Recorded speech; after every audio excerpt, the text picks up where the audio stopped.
Hey, what's up? My name is Sean T, and welcome to Insanity. I'm going to ask you to dig deeper, be strong, so you can get the best body than you ever thought possible. Alright, I think I can do that. Okay, I was wrong. I can't do this.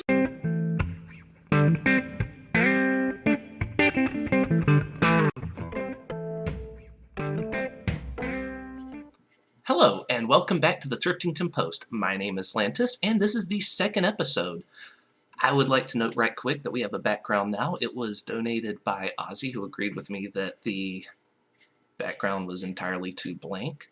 But today's episode is about the PS4 at E3, which we can all agree is just going to be fantastic for a few weeks to come, at least until all the chattering dies down about it. But right now, it is just an amazing time to be a forum troll, because so many people are taking to the forums discussing the PS4 versus the Xbox, and I really don't care who the clear winner is at this point. It's just a marvelous time to get on and post things like, Xbox has no new games coming out, that's why the PS4 is going to win, or anything along those lines, just to make people angry, because Xbox fans are feeling kind of sore right now, and frankly for good reason. Microsoft is really letting them down and making it really easy to poke fun at that system.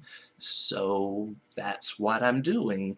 But more than that, I just like to read what everyone else is saying about it, because it is delightful for just several pages. It always makes me sad whenever I'm going from page to page and then a moderator shuts the whole thing down, which is likely the right call to make, because those things are just terrible. They're not constructive, they're not good for the community, but they're good for my entertainment, which, since the Xbox One and the PS4 aren't out yet, this is what I do for entertainment in the meantime.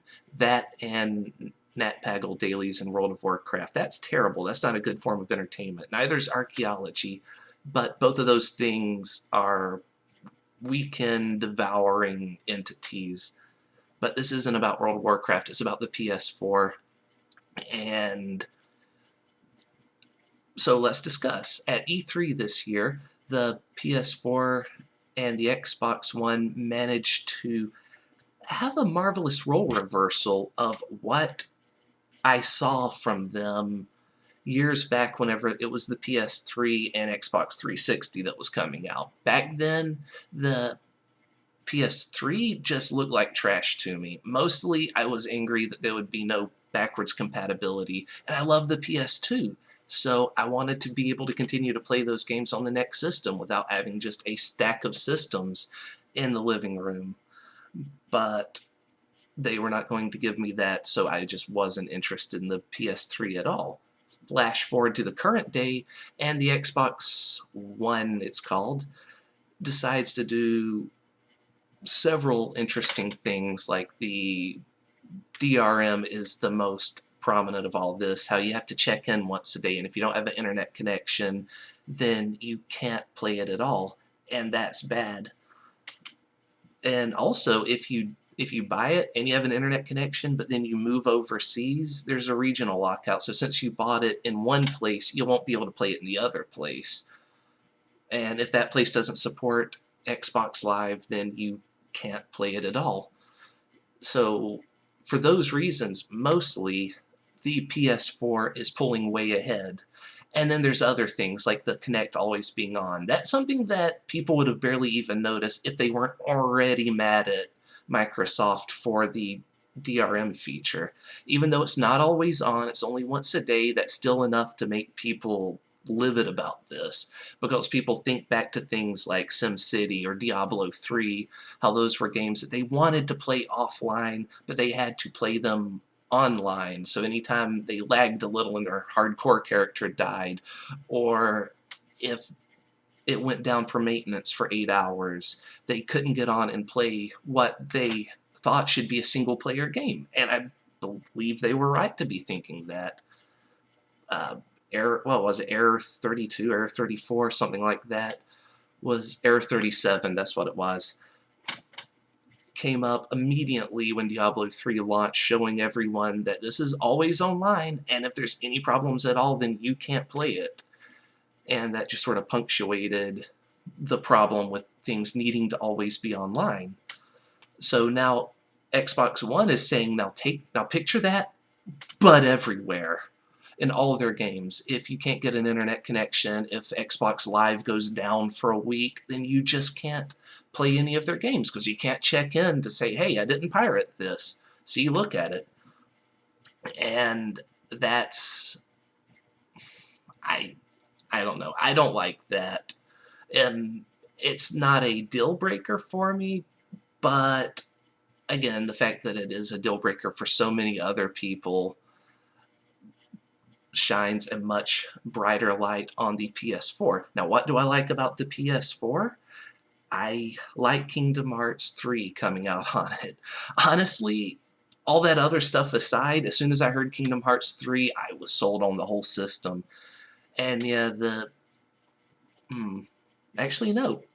The PS3 did not have a new Kingdom Hearts game, so never mind. I was about to say I'm not sure why I didn't get it just for that, but there you go. So,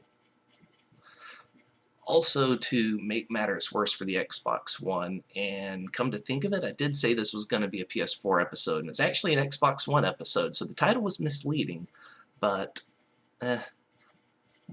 what was I getting at?